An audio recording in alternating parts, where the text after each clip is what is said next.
just signal me when you want me to actually get going in the chat. Just say go. Okay.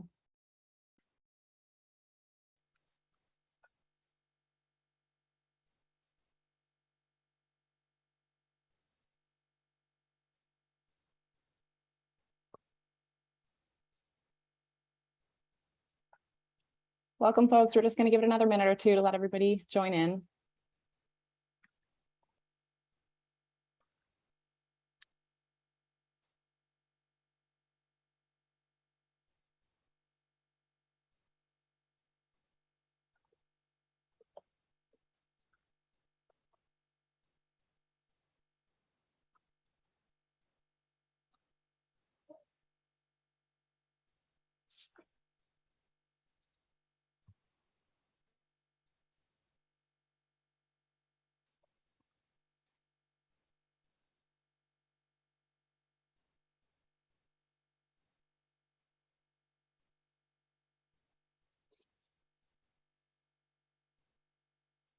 We'll just give it one more minute and then we'll get started.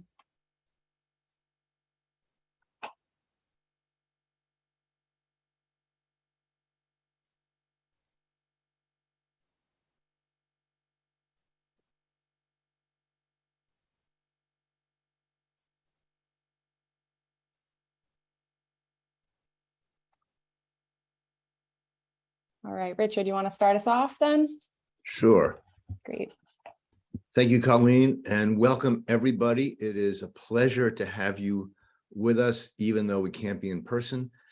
We're doing this event because many of you could not come to the in-person welcome to the parents and students that we'll have next week, but we wanted to make sure that you saw the amazing team that we have that will be helping your students, your daughters and sons, navigate the incredibly rich feast that is Carnegie Mellon over the next 4+ years. So I'm Richard Chinas. I'm the Dean of the college, and we're going to start out by introducing the team here, and then we're going to take a few minutes. I'll orient you to a few of the points I want to make, and then I'll turn it over to our amazing student speaker, Ariana, and then our Associate Dean, Jay Devine, will say a few words, and then we're going to open it up to questions and answers from you guys. So let me start with Jay. Jay Devine is our Associate Dean for Undergraduate Studies. He is the pre-law advisor. Jay has been here for so long that he has forgotten more than I will ever know about the college, and it's a pleasure to have him with you. Jay. Well, Richard, you just gave everything that I have to offer. I am the Associate Dean for Undergraduate Studies. For those for whom it's relevant, I'm the University Pre-Law Advisor. And yes, I can say I've been here since the Carter administration. Hi, everyone. My name is Sharon Carver. I'm your Associate Dean for Educational Affairs. And probably most relevant, I have been leading the effort for the new general education program. Greetings, everyone. Big hearty welcome. I'm Ayana Ledford. I'm the Associate Dean for Diversity, Equity, and Inclusion, and I'm one of the many resources that will help you navigate this new journey you're about to embark. So welcome. Good afternoon, everyone. My name is Kelly Maxwell, and I am the Associate Dean for Student Success. I am brand new to Carnegie Mellon, and so I'm anxious to get started with all of you this year. Good afternoon and welcome, everyone. I'm Julie Schultz. I'm an Associate Dean in Student Affairs, and I am the Student Affairs Liaison to Dietrich College. Good afternoon and welcome, everyone. My name is Gina Matusi, and I am the Interim Director of the Dietrich College Academic Advisory Centers, and I am one of the academic advisors who is working with the incoming class. Welcome, class of 2026. My name is Ashley Christofferson. I use she, her pronouns. I am an academic advisor in Dietrich's Academic Advisory Center. I'm looking forward to working with all of you. Hello, everyone. My name is Rachel Ravenstein, and I use she, her pronouns as well. And I am one of the advisors in the Academic Advisory Center for Dietrich. Welcome. Hello and welcome, everyone. My name is Cy Gage, and I'm also an academic advisor in the Academic Advisory Center. Really looking forward to meeting you and working with you this year. Hi, everyone. My name is Corey Dandoy. I am one of the advisors in the Undergraduate Information Systems program, and I am specifically the one working with this year's incoming first-year class. Hi, everyone. My name is Kim Pyatt, and I'm the Director of Experiential Learning, and I'm really looking forward to getting to know all of you during your time at Dietrich. Hello from the Career and Professional Development Center. My name is Katie Flanagan, and I am the Assistant Director and Career Consultant for Dietrich College. Welcome. Hi, welcome everyone. Congratulations on your admission. Welcome to Dietrich. My name is Colleen Leiberts. I'm the General Education Program Manager, and I'll also be moderating the Q&A in a little bit. So I'll kick it back to you, Richard. Thank you, everybody. And so I'm going to share my screen and present a few slides.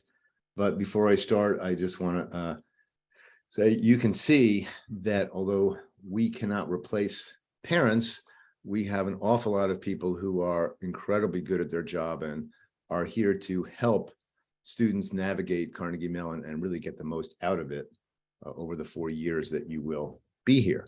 So I wanted to start by basically saying how the students who come through Carnegie Mellon have incredibly good outcomes when they finish with Carnegie Mellon. And here's just a sample of some of the things we've shown in the class of 2021 who really finished they had a whole senior year during COVID. And nevertheless, 95% of them are gainfully employed or at graduate schools of their choice. They're doing fantastically well.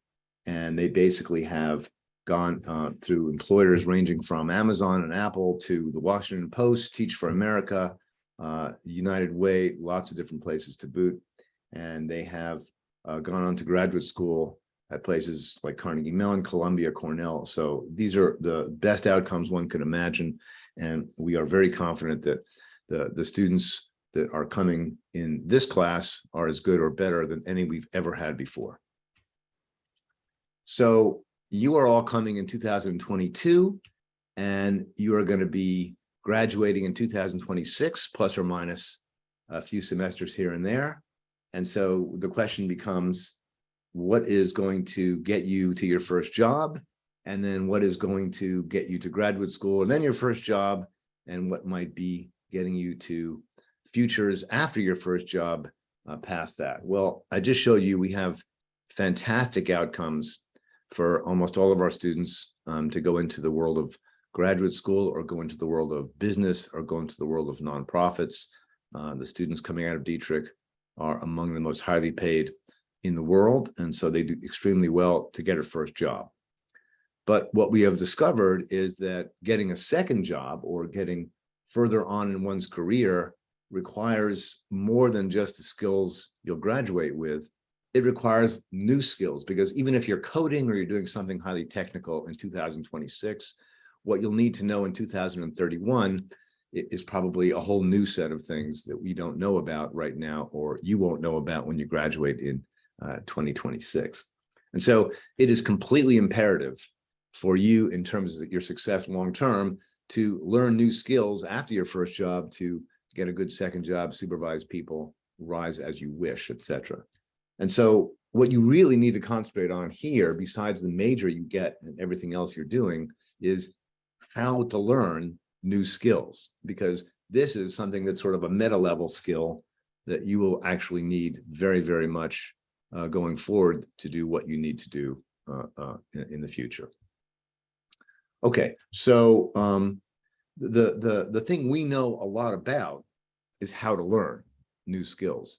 And we have a lot of psychologists and a lot of what are called learning scientists who have studied how it is one can pick up new skills. And the big distinction that we found is the difference between what we call passive learning and active learning. So passive learning is what you're doing now. You're listening to me, you're listening to a presentation, but active learning is doing things like questioning what you're learning, doing interactive exercises to test your understanding of things, going in and doing things as opposed to simply listening. And what that translates into at a very higher level is something you've probably heard a million times, but we have extremely good evidence to show it's important and effective in the long term of your life, which is get out of your comfort zone If you're a statistics or IS major, you're going to learn plenty of computer science, plenty of coding skills, plenty of data skills. Go and take humanities. Learn how to communicate, learn how to write, learn how to think in that way. That will take you very, very far. If you're a humanities student, take some data science, learn how to handle data, learn how to compute just a little bit, and your prospects long-term will go up enormously. If you're in social science, learn a language. You can see the pattern I'm trying to get to.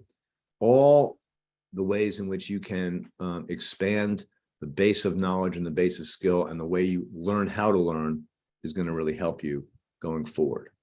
And we have found that several high impact experiences are extremely helpful in your development in all the ways I've just talked about.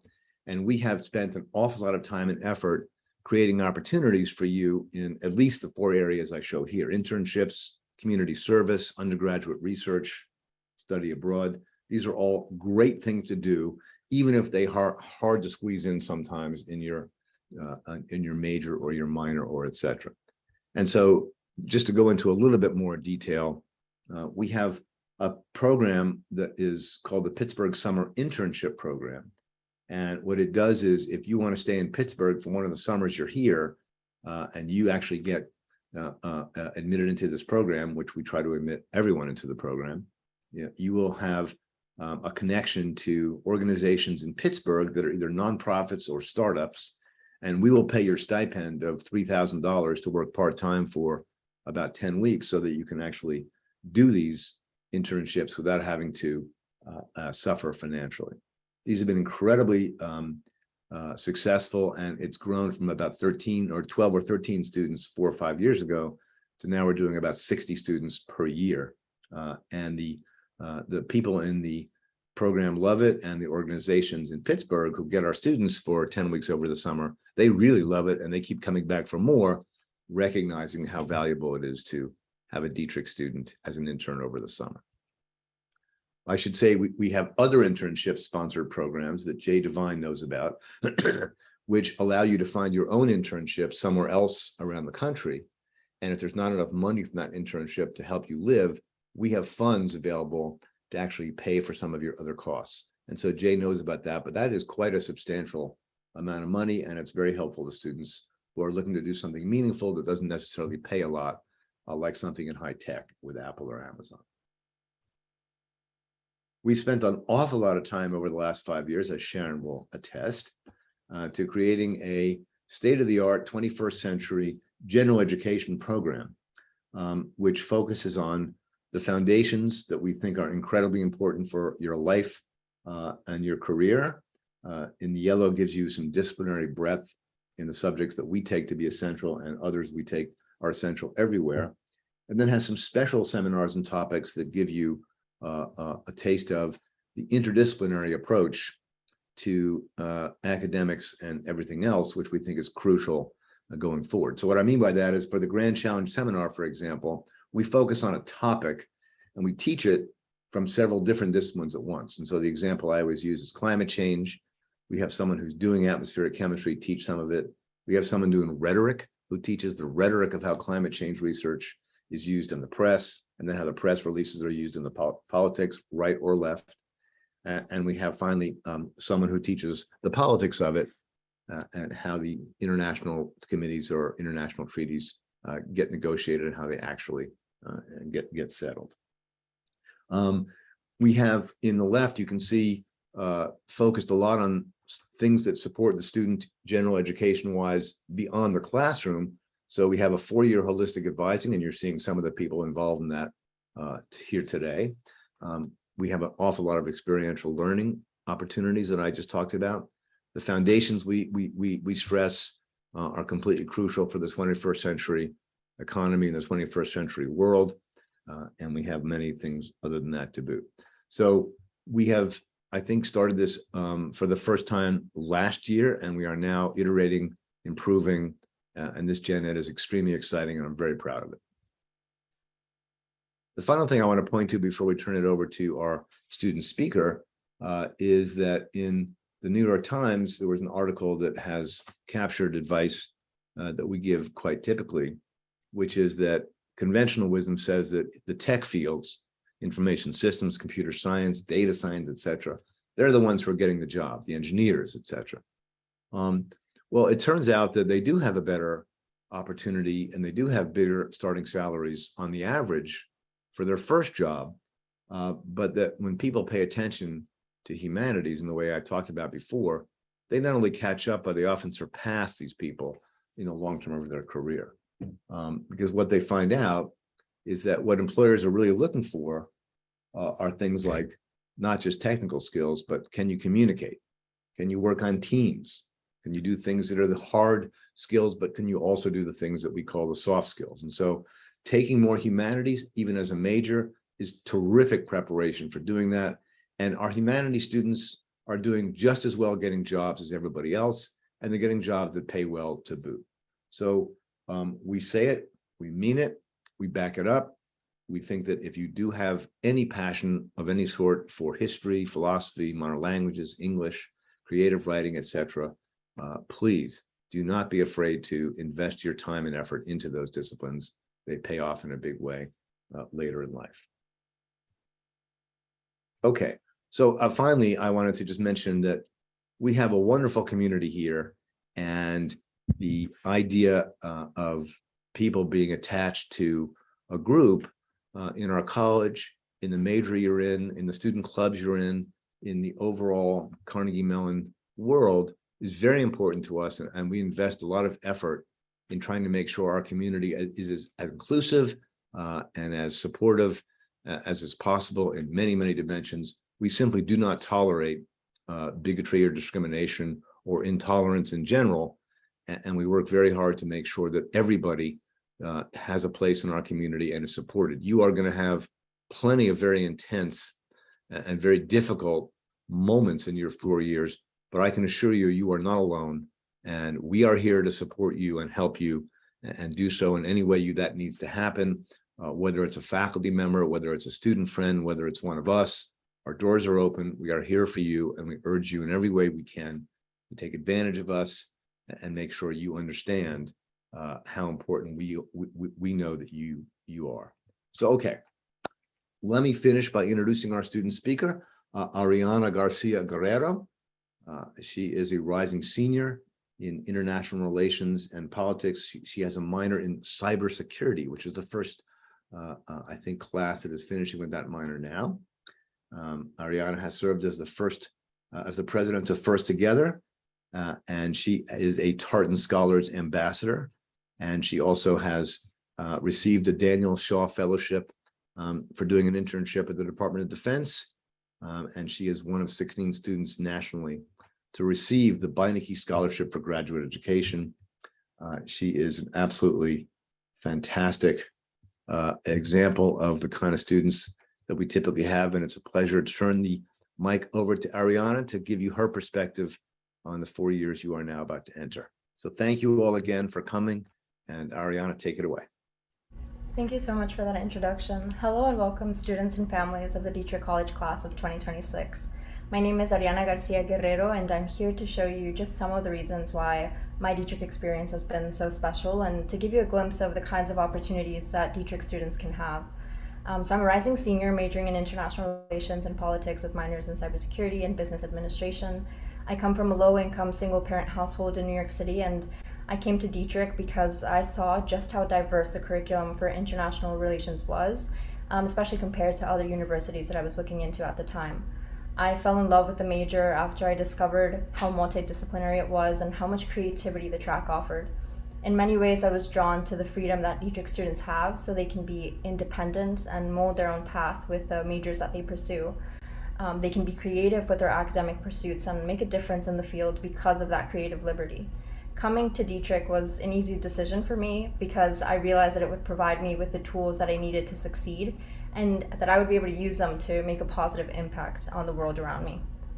As a Dietrich student, I have been able to serve as president for First Together, a first-generation student success organization on campus.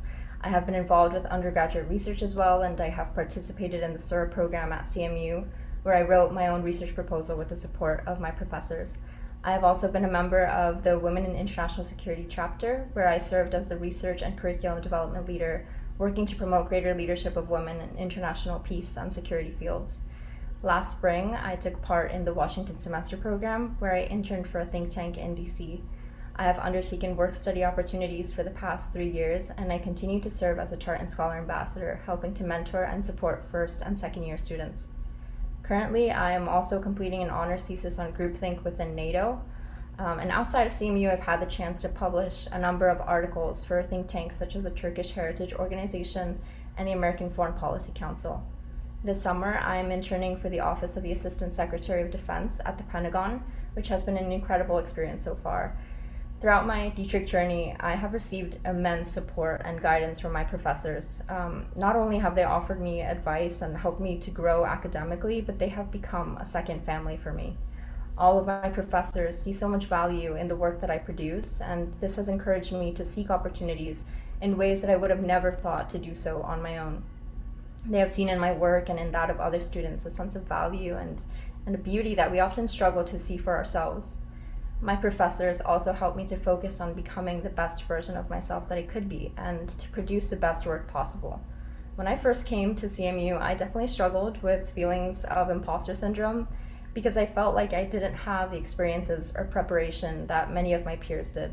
In many ways, I felt like I was starting from the bottom. I didn't have a network to rely on, I didn't have experiences related to my major, and I didn't have the financial resources to fund certain opportunities. Yet from the first day, I remember my professors and the Dietrich staff assured me that there would be no closed doors due to lack of resources.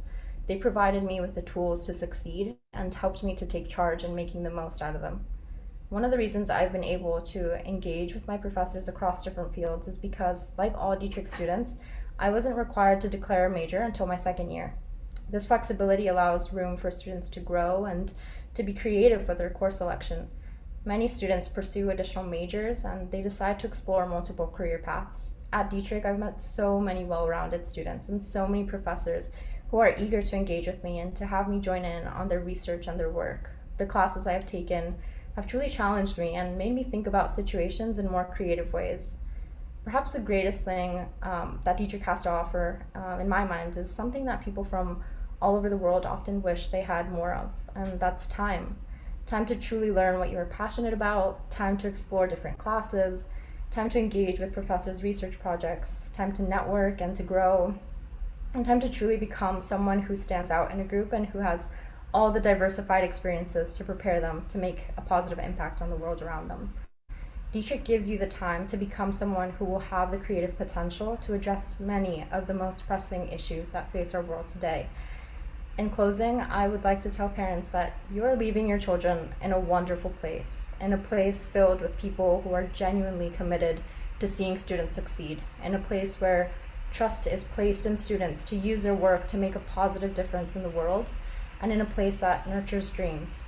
And I would like to tell my soon-to-be peers that here, you will have the time to and the support to create your own path and engage in all the amazing opportunities that will be available to you. I'm so happy to extend the warmest of welcomes to you all as you join the Dietrich community. Thank you.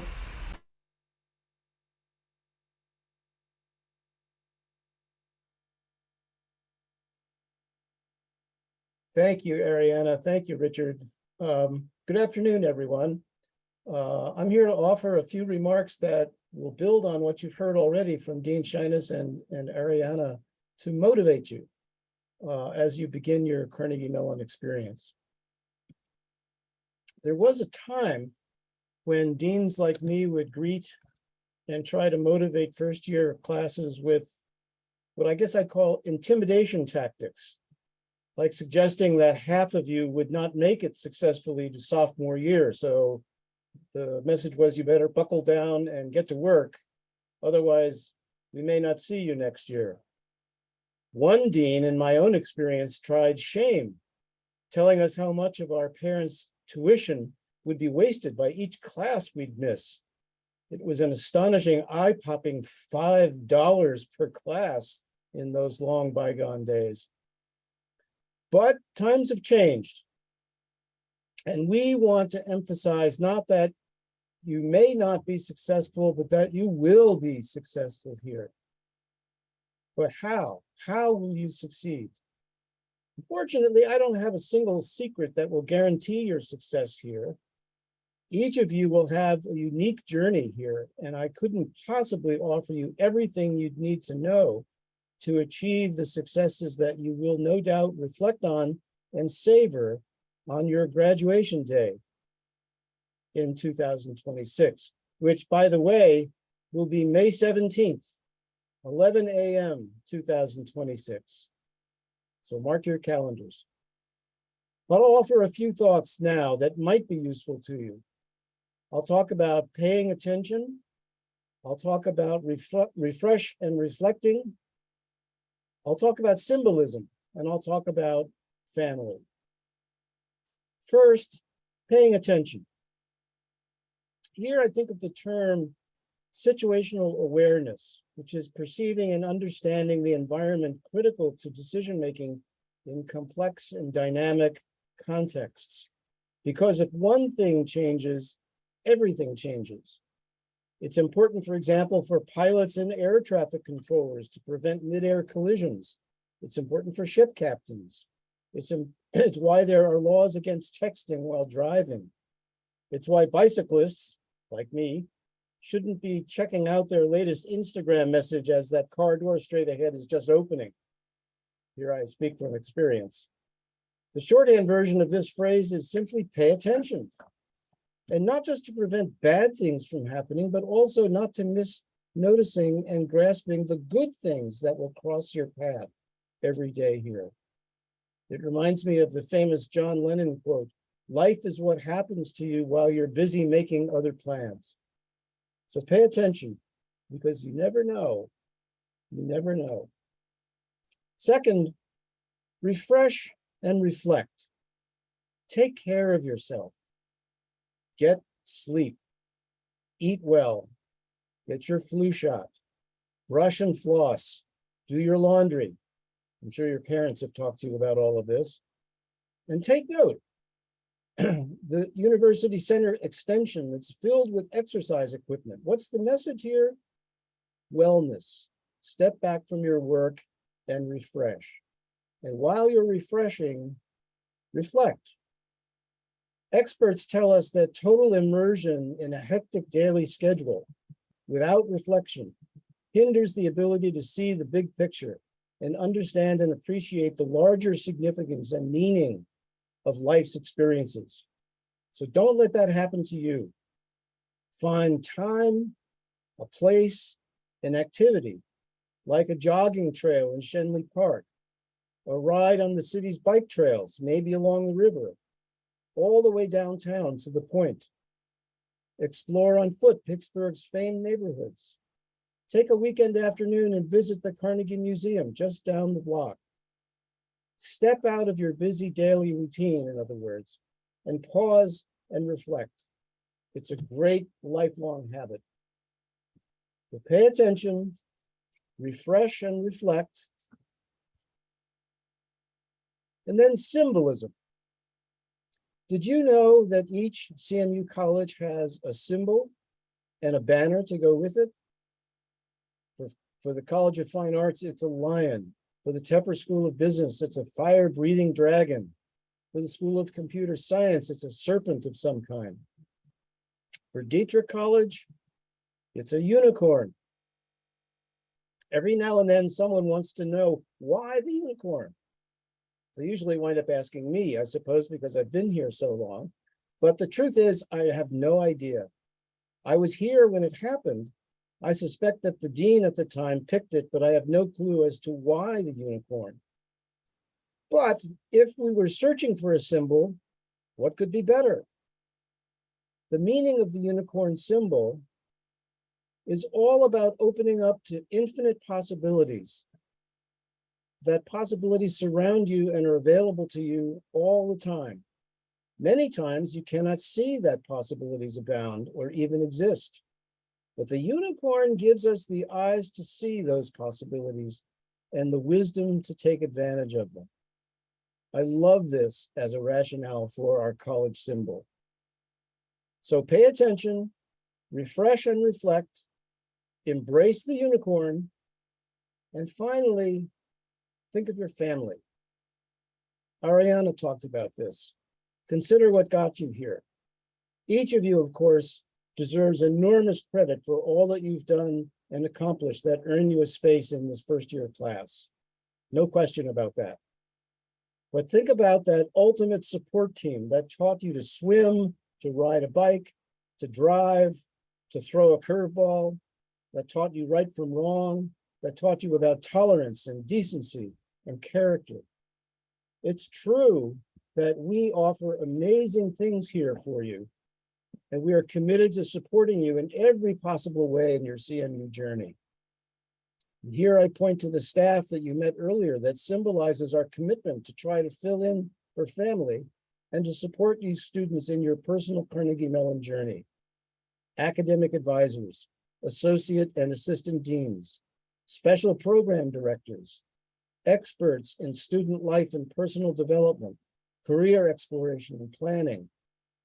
This group alone boasts over a dozen bachelor's and master's degrees, 6 doctoral degrees, and over 180 years of CMU experience, just to try to fill in for your family.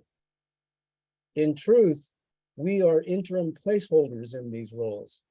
They, your family, are your teachers for life. I bet they're really excited for you now, but maybe also a bit jealous. Maybe they've been to college themselves, maybe not. Either way, I bet they sense how special your experience here will be and how thrilled they'd be to share it with you in one or more ways. It would still be yours, students, your experience, but share it with them. So when you're in touch with them and they ask you, how's school? Don't offer just a one-word answer. Fine, good, okay. Tell them. Family members, you can help too. Read the Tartan, the CMU weekly newspaper that comes out on Mondays and that's available online. Ask and talk with your son or daughter about what's going on here, what students are talking about, arguing about, asking about, what they care about. Think about sending your parents, here I address students, send them a copy of your course descriptions and syllabi. Family members, maybe you could read some of the same things that your students are reading. Consider some of the same questions they're wrestling with. In other words, share their college experience with them. And there's no extra tuition for that. So to recap, pay attention, refresh and reflect, embrace the unicorn, and draw your family in. Once again, thank you for your time and attention. Please accept my warm and sincere welcome to the college. We're absolutely thrilled you're here, and we relish the opportunity to work with you and to come to know you. Thank you.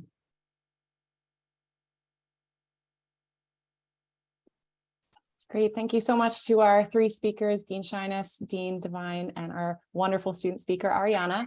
We're actually going to open up the Q&A at this point. So to our families who are attending, there's a Q&A option where you can type in some questions for us to answer, and we will answer in the Q&A box, or we'll bring some questions live to our panelists to answer. So you can start thinking about any of those questions. Feel free to type those in. If some of our panel want to turn back on their cameras so we can, they can see our responses, that would be great. And we'll get started. Let me open up our box here.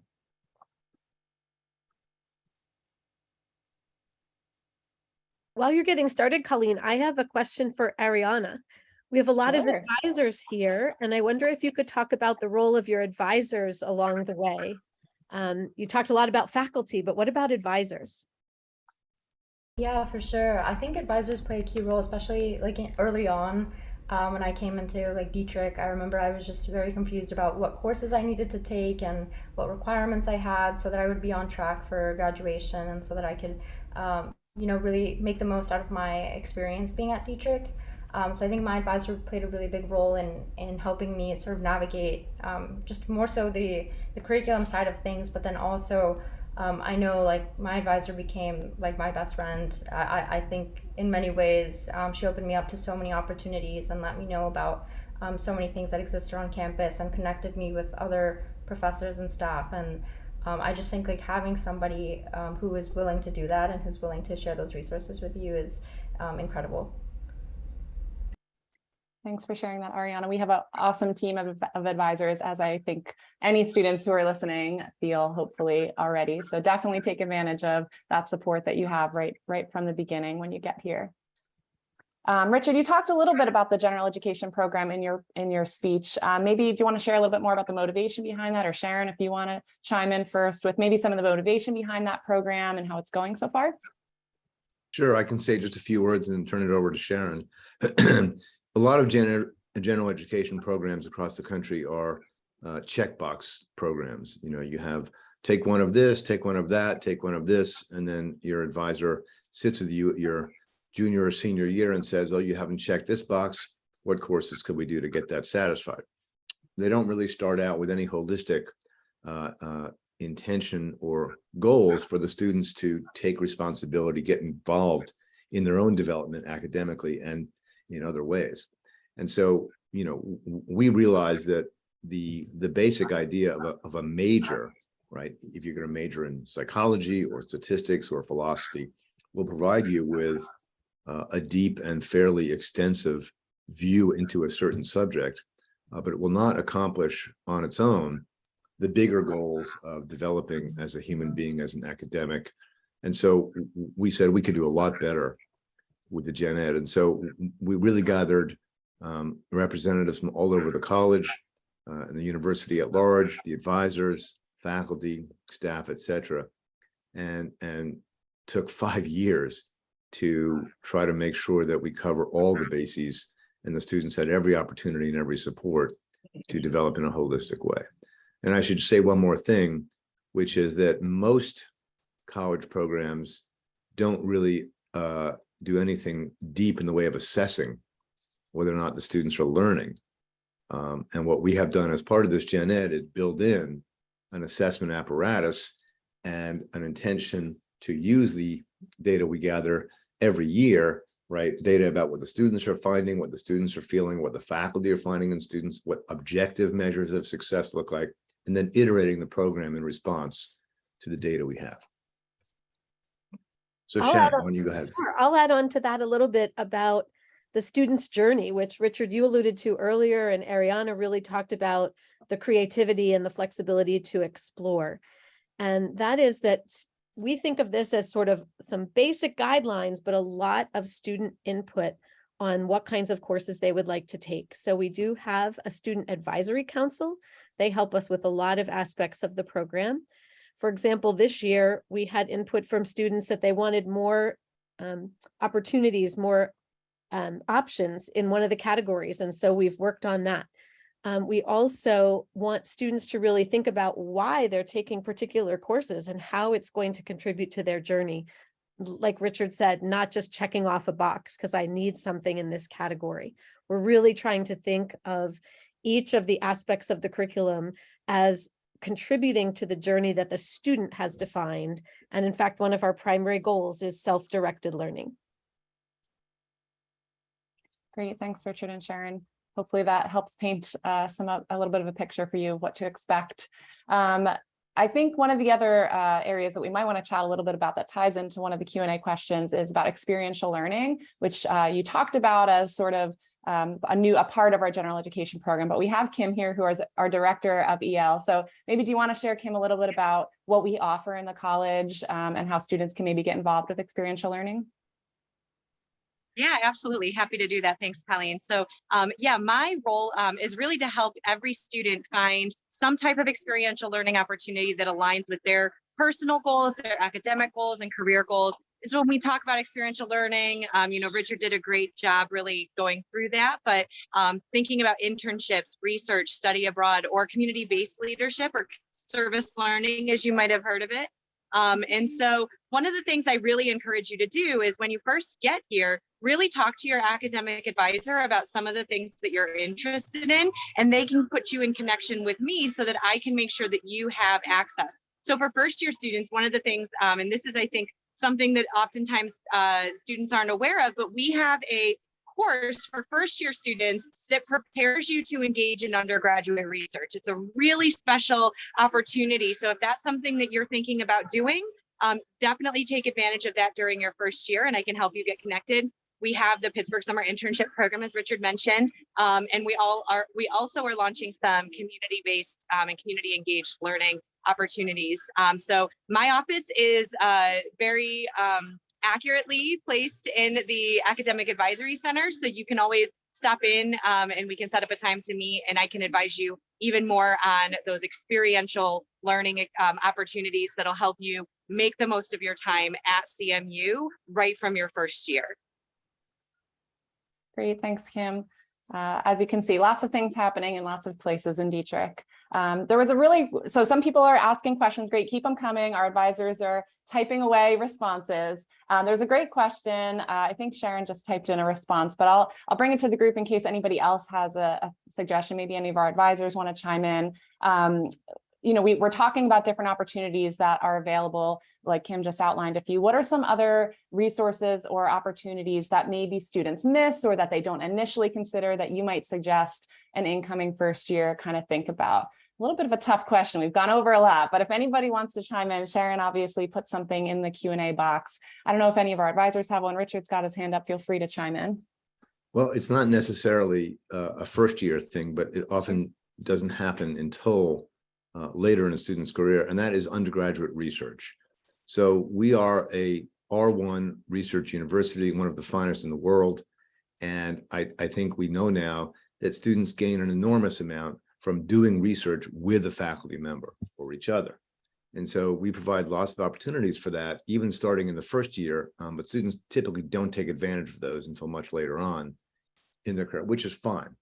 But I want to urge all the students to make sure that they give themselves the opportunity to do that as early as you possibly can.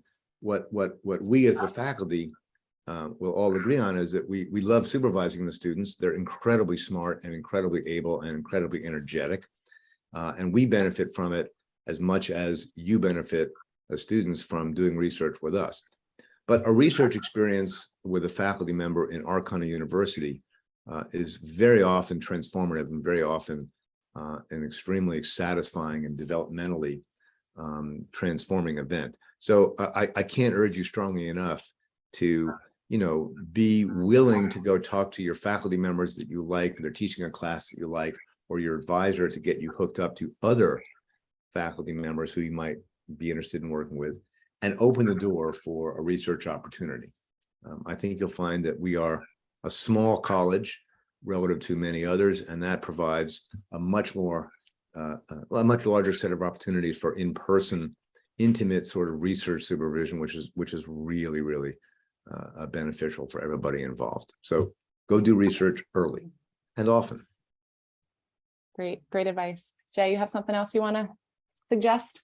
Yes, I want to put in a plug for the Career and Professional Development Center. I think typically, this was true in my own experience a long time ago, that college students often think of a career center as a resource that you turn to when you're approaching your senior year, thinking about first jobs after graduation.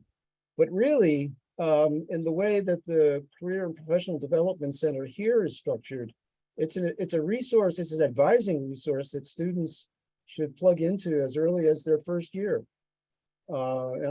Katie may want to comment on this, but I've really become impressed with the ways in which our career consultants interact with first-year students and students throughout their undergraduate career, helping them to sort of crystallize what sort of skills they're developing from their studies, even from their work-study jobs, how those can be incorporated into ongoing development of resumes, how to plug into potential internship experiences that can punctuate their undergraduate experience either during the academic year or over the summers, and culminate in a rich advising experience that climaxes in their senior year.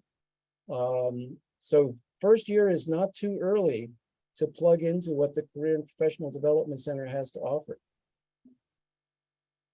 I will jump in on that. And thank you, Jay, Yeah, for that lovely introduction on that as well. I think as you said, there's definitely this kind of idea of building over time, having career as a journey rather than just waiting till senior year and then starting to apply for things and hoping for the best. So I would definitely recommend using this time for exploration. We heard different types of experiential learning that's available, whether that's research, whether that's our Pittsburgh summer internship program. A couple of things that the Career and Professional Development Center does is an internship showcase where students who have done internships in the past can show off what they've done, hopefully inspire some of our incoming students and give them ideas, but also advice on how to pursue those types of things. We also do a particular fair in the spring called Jumpstart, and that's ideally for first year students and sophomores as well, to just begin that networking process, because sometimes those networks are what help you ultimately in the end in identifying opportunities, but just being able to effectively explore and understand what paths are available to you. So I would definitely recommend doing it earlier on, because at some point, all of us who are on this panel, we didn't know what we didn't know until we actually started to pursue something and try it out and make sure that it's a fit for us. And lastly, all of you should have received an invitation to something called Career Launch. So that is kind of our little mini course for you all to be able to understand what the Career and Professional Development Center does beyond the things that Jay mentioned, but hopefully you'll utilize that to be able to take this next step and then meet with us in the future. Let me just add a very quick thought to that, because I think what Katie says is really right on, spot on. What we've tried to do with all the people you see on the screen and the other people around in the college that are support for your education is connect them a little better. So Kelly Maxwell, our new Associate Dean for Student Success, has been given the job of making sure those connections happen, and they happen often. And so, putting the question out there to anybody, not just the Career and Professional Development Center, if it involves your career and professional development, will be attended to by everybody. And if we don't know the answer, which we often don't, we'll call Katie up, or somebody will call Katie up later, because the information out there is vast and very complicated, and we can't keep up with it, each one of us, in the way we'd like to. And so we really try to present a network for you that we will actually activate in your interest, no matter what your interests are. Great, thanks. Great answers all across the board on that one.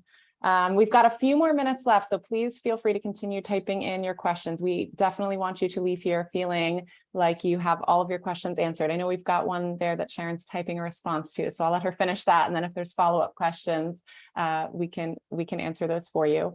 Maybe, I know we asked Ariana for her opinion about advisors, but maybe Gina or someone else, if you want to chime in on kind of how students are going to engage with their advisors, from moving forward. In the summer, it was all, virtual connections. What can they expect when they get to campus? Where is your office located? Can they pop by to see you? What's that sort of relationship look like from here on out? Yeah, no, absolutely. So we will be offering both in-person and virtual appointments to students. So it is going to be, completely up to students. That's how they want to meet with their advisors, but we always welcome and encourage students to come in and see us. As Richard had mentioned earlier about the holistic advising, we really do practice that. We meet students where they are at. So even though we have the titles of academic advisors, I feel like we span a lot more than what exactly advising is.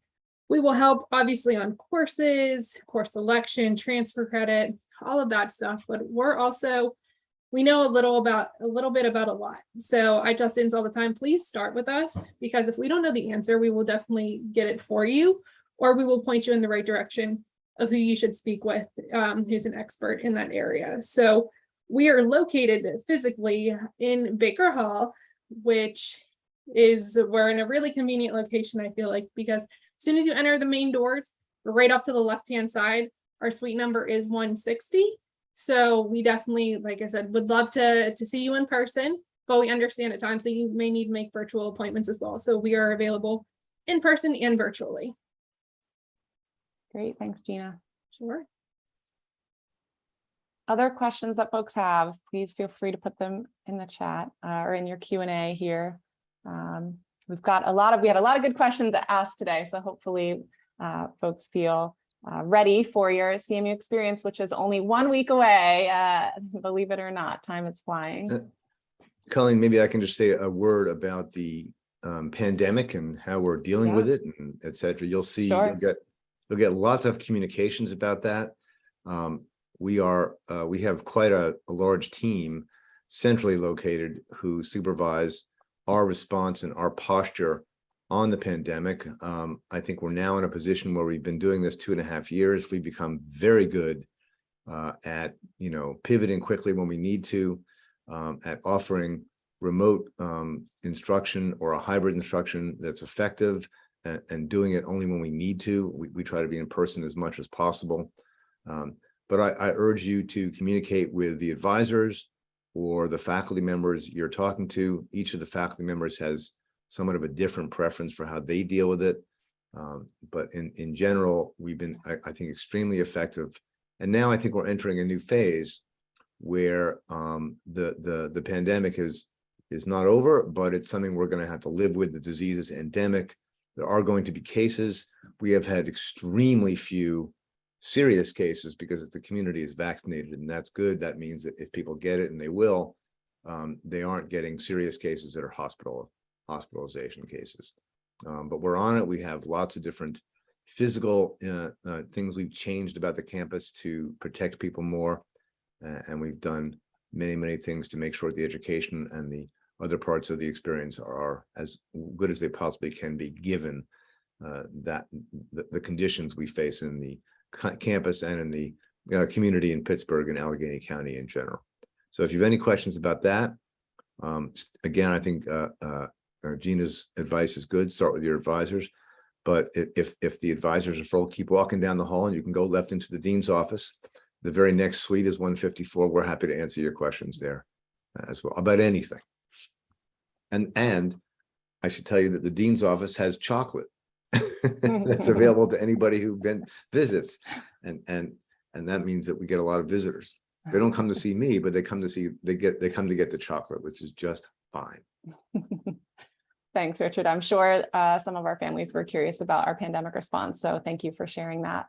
Since we do have mostly families on this call, does anybody want to provide just any other, answers to how the families can best support their students in the transition to college? This is a really pivotal moment for these students going from high school to college. Any other words of advice for our families and how they can support the students through this transition? Sharon or Jay, anybody want to start us off? As a parent of a college student at one point in her development, I would say it's a balance between give them space and let them know you care and that you're interested. Jay gave some great advice for, actually you keeping in touch with the university, and Julie put in the answers to the questions that you can be part of the Facebook group. So that's where you can sort of get your own. But in terms of your students, balance that space and care, and let us do our jobs as well. Great advice. Oh, Jay, I think you're muted if you're trying to. I'll also add, as a parent of 2 former college students, both of them Carnegie Mellon students, I'm proud to say, the advice I offered reflected my own experience with my 2 children who are now young adults. maybe it's in part because college has been so much a part of my own professional experience that I'm very plugged into it, but not as a student. And so I really leaned on them to get to see the experience from their perspective and to share in it in some very key ways. And I think that my my tendency to do that sort of opened the door to them to reach out to me when needed to offer advice and assistance about what they were going through, whether it was in their courses of studies, whether it was in connection with co-curricular experiences they were having, and getting advice about other parts of their experience, including things like residential housing off campus and getting advice about what it means to sign a lease. And so advice that a parent can offer that are important parts of a student's experience when they're young adults, but they're still new to some of those experiences. I think in the end, when graduation day came, I felt as if I was graduating in some ways myself. Thanks, Jay. Richard, anything else you want to add for advice for our parents? I know you've sent a few off to college too. No, yeah, I kind of agree with Sharon. I think the idea is let the students come to you for advice. They will if they need it, but they are in a moment in time where they have to become independent and able to make their own decisions and navigate the sort of a system we have mostly on their own. And in fact, we have, as you can see, a lot of support for that. And I think that it's crucial for their development that they get to do that as much as they're willing on their own. So I think they need to know that you're there. They need to know that you are concerned and care. And of course you do, but they also need room to grow and be able to make their own mistakes and make their own decisions. So, and I learned that the hard way with my daughters. I have 3 daughters, but eventually I think I got it reasonably right. I'm a little slow. Just a quick note there was a question about how you can see the answers, and I was going to type an answer, but then I realized that would not be helpful. So if you click Q&A down on the bottom of your screen, that's where there's one tab for open questions, one tab for answered questions, and one tab for dismissed questions. And we have none in that tab. But if you click answered, I just wanted to make sure people could see them before we end the webinar, where then I think they might disappear. Great, thanks, Sharon. Well, we are right at 2 o'clock, so we certainly want to be mindful of time. If you did have any other questions, feel free to put them in real quick and we'll linger for a moment or two to answer those. You can always get in touch with us via email. Obviously, you know who your advisors are. Get in touch with them. You can find all of anybody else on this call, our contact information on the web. So you can feel free to reach out anytime. Congratulations again. We are so excited to have our incoming class of 2026 move in just a few days, and we have a really great week of orientation programming ready for you when you get here. Colleen, could I just ask? Yeah. There was a comment in the questionnaire. The Q&A is not visible to others who don't ask the questions. Right. Can we put them in the chat somehow? I'm not sure. I don't know if our media services person might be able to help us out on that one if he's got the answer there. Q&A not visible to those who don't ask questions. And they don't have the same tabs that we have, like the all questions versus my questions. Okay. Alternatively, there's been a few folks who have asked about the recording of the webinar available after the fact, and we will indeed post it on the orientation site, and we can make these the questions available there as well. So that's a really good suggestion. So let's not only the recording of this, but we will extract out the typed answers and questions and post those on the orientation site as soon as we can possibly do that, because we need people to be able to see these answers. Oh, great. I think media services has now helped us. So try again. Lewis tells us that questions are now viewable by all. So I hope that we will still try to get them when obviously we'll post the recording, but we'll try to get these questions as well, kind of attached with the recording, so you can see all of the questions that were asked today. And there's also Julie, someone says they can't find the Facebook group you mentioned. So maybe the link could go in the chat. Yeah, if folks are on their own Facebook account and search for Carnegie Mellon Parents as a group, that will also get them there. Thank you. Wonderful. All right, so let me say again that you're welcome to hit us with any questions after this by email. You can find us in the web quite easily. Our email addresses are listed, which is, I think, the thing we should do. And I also just want to say again that you are more than welcome to come see us in person. And finally, I want to thank, well, let me thank all the panelists for being here on a Sunday. I know that's not the easiest thing, especially later on in the semester when the Steelers play, but but I appreciate you guys coming. And for the students and the parents who are here with us now, I think that you've made a great choice, and Carnegie Mellon and Dietrich College are really among the finest institutions of higher education on the planet. We are unique in many respects. I think the outcomes of our students speak for themselves. And so I fully expect you to have a great experience here, and we are dedicated to doing everything we possibly can to ensure that is the case in all dimensions. So thank you so much for coming. And Colleen, I'll leave it to you to just close us out. Yeah.